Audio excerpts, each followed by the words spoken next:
Chaque jour de votre vie, vous trouvez un balai. Vous faites grandir votre influence de cette façon. De cette façon, vous attirez les gens pour ensuite pouvoir les impacter. Salut à tous, soyez les bienvenus sur la chaîne SY Motivation 876. Dans la vidéo d'aujourd'hui, je vous laisse écouter le discours de Ring Ray Biz. Et dans ce discours, je suis sûr que tu vas trouver ce que tu as besoin pour aller encore plus loin avec tes rêves. Et si c'est ta première fois que tu tombes sur cette chaîne, je t'invite à t'abonner, liker et activer la cloche de notification afin de ne plus rater l'une de nos prochaines vidéos qui passent ici chaque semaine. Et si vous êtes prêts, alors on passe à la vidéo.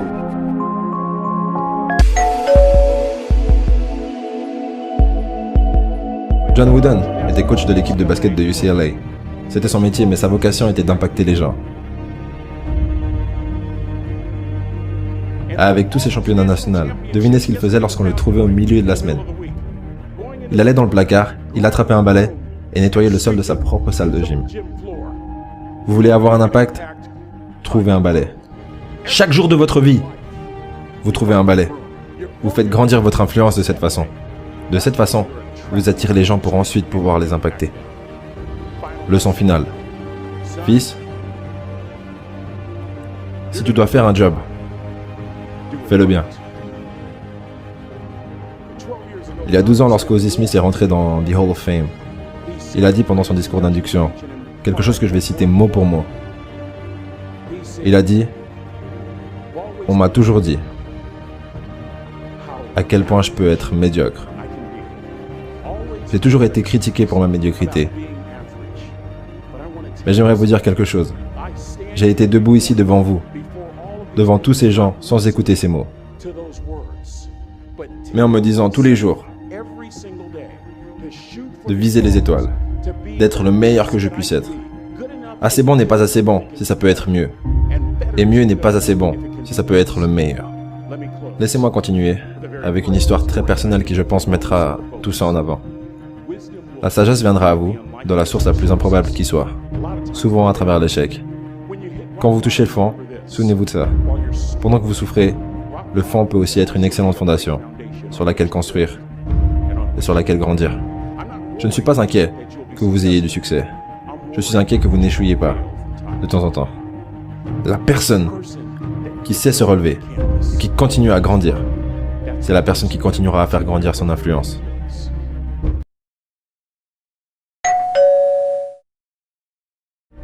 Dans les années 70, ils m'ont aidé à passer ce cap. Laissez-moi vous présenter quelqu'un. J'ai rencontré la femme la plus belle que j'avais jamais rencontrée. Cette femme était la plus belle femme que j'avais jamais vue de ma vie. Il y avait juste un petit problème. À cette époque, les femmes n'aimaient pas les énormes... Disons qu'elles n'étaient pas aveugles, quoi. Elles aimaient les quarterbacks et les running backs. Est-ce qu'il y a des quarterbacks et des running backs ici? Levez la main. Enfoiré. Enfin bref, donc... Nous sommes à cette soirée dansante et j'apprends que son nom est Trina Williams, de Lompoc, californien. Et on était en train de danser, et on était tous excités. J'ai décidé au milieu de la danse, avec elle, que j'allais lui demander son numéro de portable. Trina était la première femme. Trina était la seule femme à l'université qui m'a donné son vrai numéro. Le jour suivant, on est allé à Baskin & Robbins, manger une glace. Mes amis n'arrivaient pas à y croire. C'était il y a 40 ans. Et mes amis n'arrivent toujours pas à y croire. On est allé à un deuxième rendez-vous, et un troisième, et un quatrième.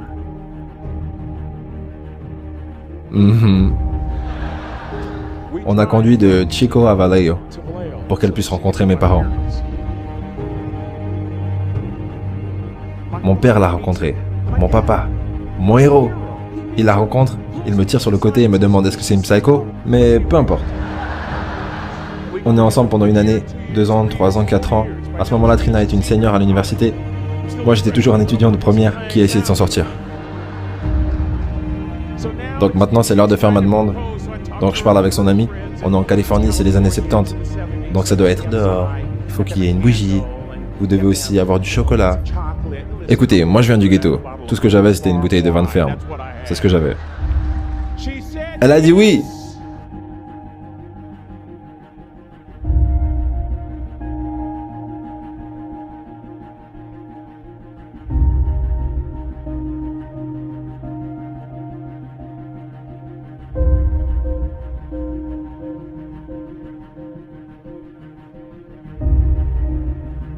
C'était le point clé. J'ai marié la femme la plus belle que j'avais jamais vue. Est-ce que vous êtes déjà allé à un mariage et avant même que le mariage commence, vous entendez ça? Mais comment c'est possible? Et le pire, c'est que ça venait du côté où il y avait ma famille.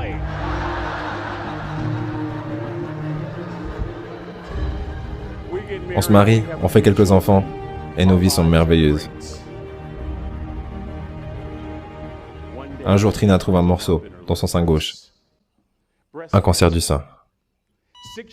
6 ans après ce diagnostic. Moi et mes 2 petits garçons marchaient en direction du cercueil de maman. Et pendant 2 ans, mon cœur n'a plus battu. Si ce n'était pas pour ma foi en Dieu, je ne serais pas là aujourd'hui. Si ce n'était pas pour ces 2 petits garçons, il n'y aurait eu aucune raison pour laquelle continuer. J'étais complètement perdu.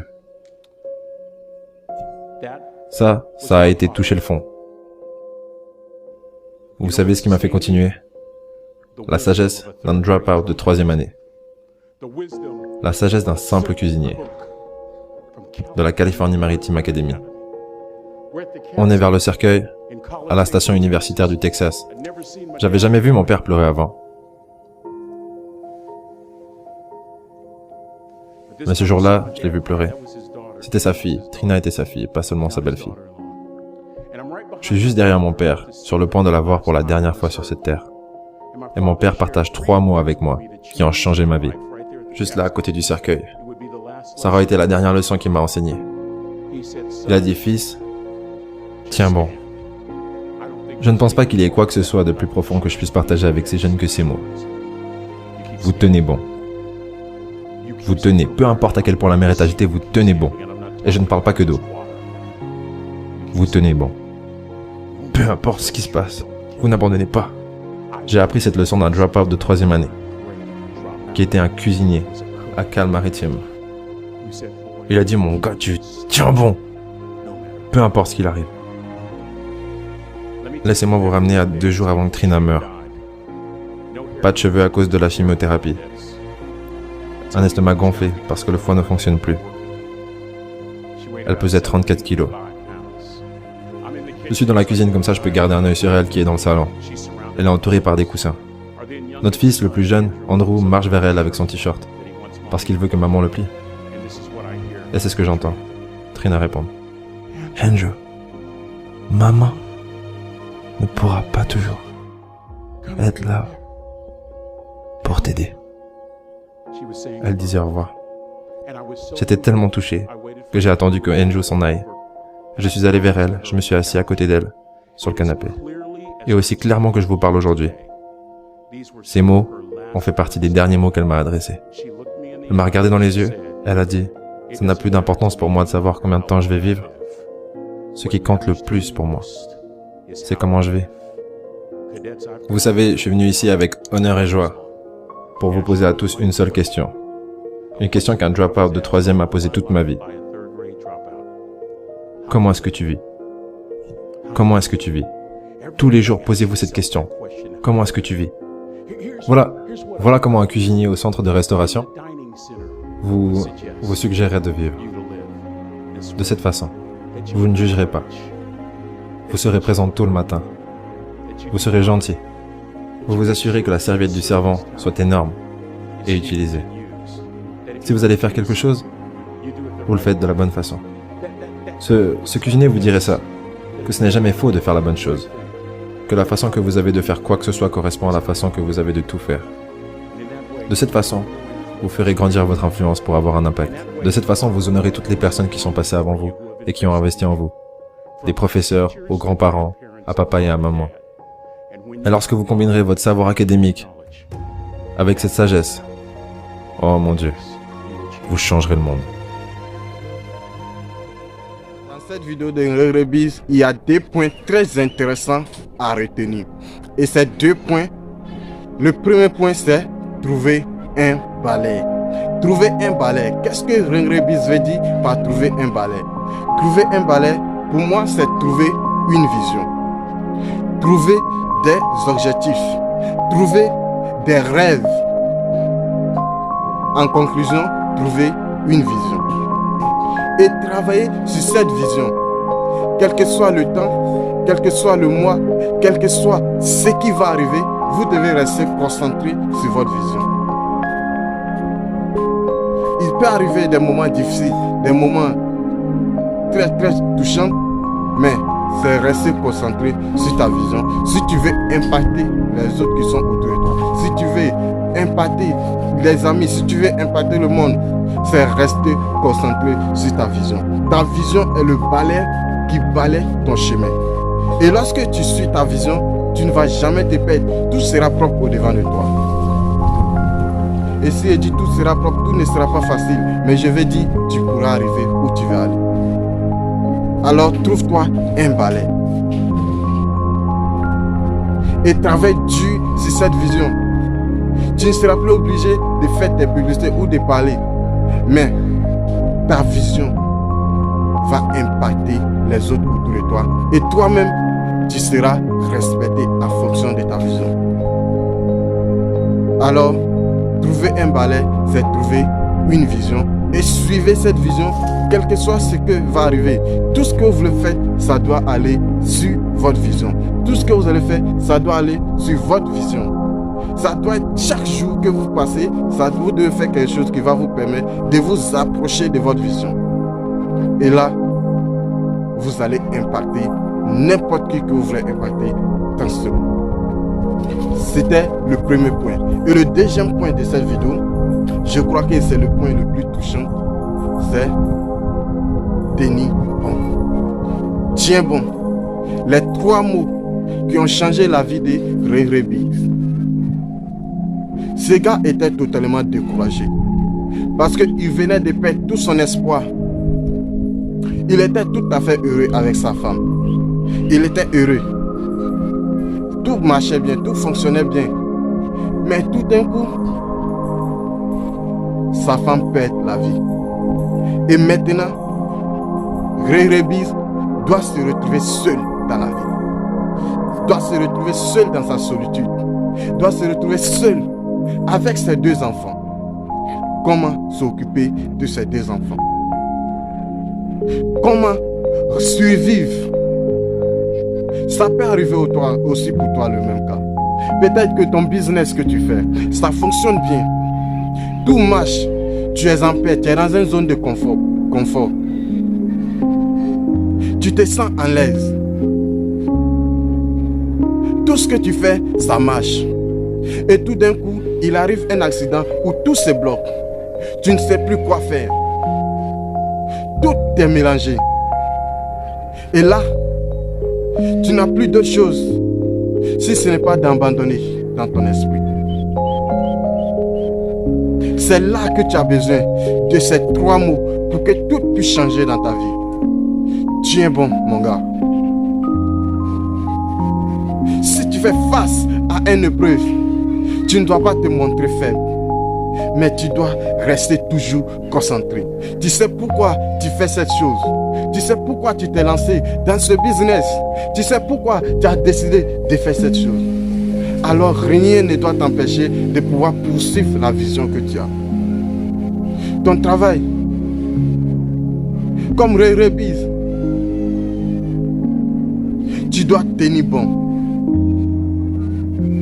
Tu dois prendre soin, le courage encore de reconstruire ce qui est détruit. Tu dois te motiver en toi-même.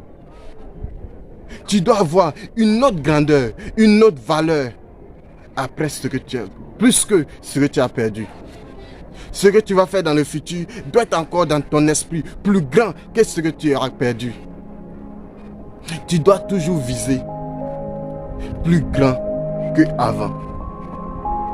Tu dois rester concentré.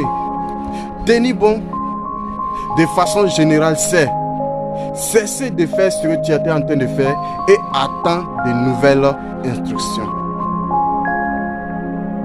C'est quitter la zone de confort où tu étais et aller sur le terrain pour affronter la réalité. Tiens bon, mon gars. C'est vrai que c'est difficile, mais tu dois toujours rester concentré. Tu dois résister à toutes les tentatives d'échec. Tu dois résister à toutes les tentatives de découragement, d'abandon. Tu dois toujours résister. Tu es né et tu n'as plus d'autre choix à part de faire ce que tu as à faire. Alors, tiens bon. C'est la seule chose qui peut t'aider à accomplir la vision que tu as. Tiens bon. Dans tes affaires, tiens bon. Tout ce que tu fais, quel que soit ce qui arrive, le plus important, ce n'est pas de tout laisser tomber, mais c'est de résister et continuer à atteindre de nouveaux objectifs. Alors, qu'est-ce que toi et moi nous devons faire?